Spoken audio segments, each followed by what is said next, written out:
बंगाल चुनाव में पहले चरण का मतदान कल पूरे रंग में हुआ है, लेकिन जैसी पहले से ही आशंका थी, मतदान के दौरान हुड़दंग भी खूब हुआ।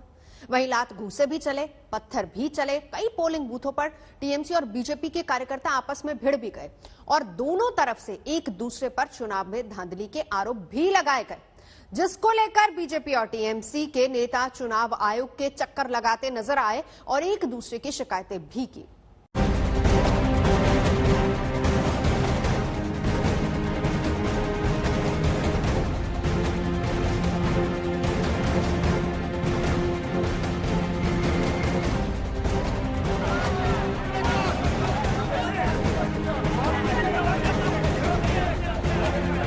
पश्चिम बंगाल में पहले चरण के मतदान में जैसी आशंका थी, कुछ उसी तरह का नजारा देखने को मिला।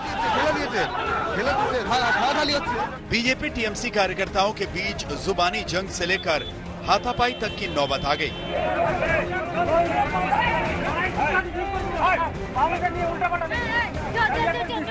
जगह जगह ऐसी झड़पें देखने को मिली।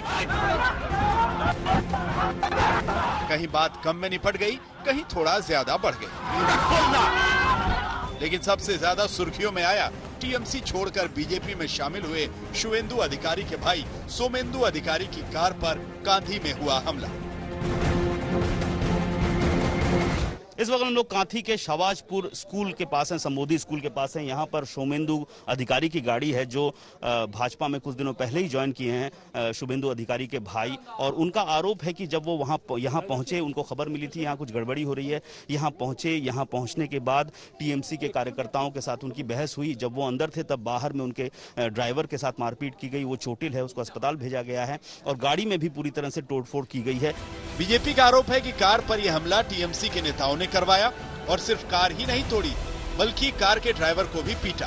हालांकि हमले के वक्त सोमेंदु कार में नहीं थे। 11 बजे यहाँ पर पहुंचा, तब यहाँ के जो प्रधान है, ग्राम पंचायत के प्रधान नमिता दास, उसके हस्बैंड राव गोविंद दास के नेतृत्व में 10-12 लोग बूथ के अंदर घुस के मैं क्यों आया हूँ बूथ में, इसके लिए वो पूछने लगे, स्लोगन देने लगे।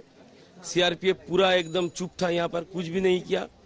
उसके बाद वो लोग बाहर आए, भीड़ एक जमा हुई, उनके साथ ही 3-4 हमारे कार्यकर्ताओं को बाहर बहुत बुरी तरह से मारने के बाद मेरे ड्राइवर को मारे और उसके बाद मेरी गाड़ी के साथ ऐसे किया। सालबोनी में एक वोटिंग बूथ के बाहर गरघेटा सीट से सीपीएम उम्मीदवार सुशांत घोष पर हमला हो गया। पहले उन्हें धक्का दिया गया, फिर उनकी गाड़ी भी तोड़ दी गई। ये सब हुआ सुरक्षा कर्मियों की मौजूदगी में। किसी ने उन्हें बचाने की जहमत तक नहीं उठाई। जैसे तैसे सुशांत घोष अपनी जान बचाकर भागे। राज्य शासक दल छाड़ा पोलिंग एजेंट नहीं बसते देया হয়নি।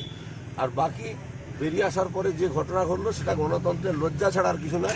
যিনি গণতন্ত্রের কথা বলেন, যিনি নাটক করেন, তার বোঝা উচিত এই জিনিস পশ্চিমবাংলার মানুষ বরদাস্ত করবে না সময়ের অপেক্ষা। टीएमसी और बीजेपी के बीच एक दूसरे पर हमले करवाने के आरोप लगाने की होड़ मची थी, जिसके लिए वीडियो सबूत भी पेश किए जा रहे थे। टीएमसी के मंत्री शशि पंजा ने ये वीडियो ट्वीट किया और आरोप लगाया कि पोलिंग स्टेशन से 100 मीटर दूर लाठी और धारदार हथियार लेकर बीजेपी कार्यकर्ता वोटर्स को डरा रहे हैं। बीजेपी पर 3 बड़े आरोप लगाए। पहला आरोप, बीजेपी मतदाताओं को वोटिंग बूथ में घुसने नहीं दे रही। दूसरा आरोप, केंद्रीय सुरक्षा बल बीजेपी कार्यकर्ताओं की मदद कर रहे हैं। और तीसरा आरोप, टीएमसी को पड़ने वाले वोट वीवीपैट में बीजेपी के खाते में जाते दिख रहे हैं। আমাকে কোনো ইয়েতে ঢুকতে দেওয়া হচ্ছে না। পোলিং বুথে আমার এজেন্টকে বার করে দিয়েছে, দেখাশুন সব এজেন্টকে বার করে দিয়েছে। ওখানে ইভিএম মেশিনের উপরে আমার যে ছবিটা, এটা সিম্বলের ছবি, সেখানটাতে কালি মাখিয়ে দেওয়া হয়েছে। कुछ मतदान केंद्रों पर मतदान प्रतिशत अचानक से कम हो जाने के मुद्दे पर भी टीएमसी ने चुनाव आयोग में शिकायत दर्ज कराई। कई जगह बीजेपी और टीएमसी ने एक दूसरे पर बूथ में हंगामा करने के भी आरोप लगाए और फिर बात बढ़ते बढ़ते चुनाव आयोग के दरवाजे तक पहुंच गई। सबसे पहले टीएमसी के सांसद सुदीप बंदोपाध्याय अपने दलबल के साथ कोलकाता में मुख्य चुनाव अधिकारी के दफ्तर पहुंचे और वहां कई मुद्दों पर अपनी नाराजगी जताई, जैसे कि बूथ पर पोलिंग एजेंट्स की नई पॉलिसी पर। কারণ যিনি প্রিজাইডিং অফিসার তার কাছে তো সমস্ত তথ্য বা কাগজপত্র নেই। সুতরাং এক্ষেত্রে গ্রহণযোগ্য পন্থা হচ্ছে ফার্স্ট ফেজে যা হয়েছে সেকেন্ড ফেজ থেকে 8 ফেজ পর্যন্ত বুথের মধ্যেই অবস্থান করেন, বুথেই থাকেন, বুথের ভোটার তাকেই সেই বুথে এজেন্ট করার দাবি নিয়ে আমরা আজকে সাক্ষাৎ করেছি। टीएमसी बीजेपी पर आरोप मढ़ रही है और बीजेपी पीछे कैसे रह सकती थी। टीएमसी के पीछे पीछे बीजेपी के नेता भी अपने बंगाल इंचार्ज कैलाश विजयवर्गीय की अगुवाई में निर्वाचन दफ्तर पहुंच गए और टीएमसी पर गुंडागर्दी के आरोप लगाकर उनके कार्यकर्ताओं की गिरफ्तारी की डिमांड करने लगे। टीएमसी ने पहले से मन बना के रखा था कि कंप्लेन ही करना है, इसलिए उन्हीं पूरी तैयारी रखा है।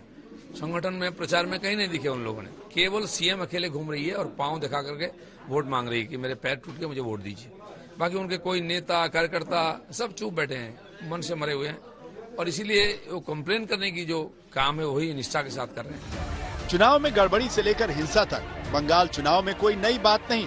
गनीमत ये रही कि कोई बड़ी घटना नहीं हुई। अभी 7 फेज की पोलिंग बाकी है। टीएमसी और बीजेपी दोनों ही पार्टियां एक दूसरे को हराने में आगे भी कोई कसर नहीं छोड़ने वाली। पौलमी साहा और इंद्रजीत कुंडू के साथ अनुपम मिश्रा, कोलकाता, आज तक।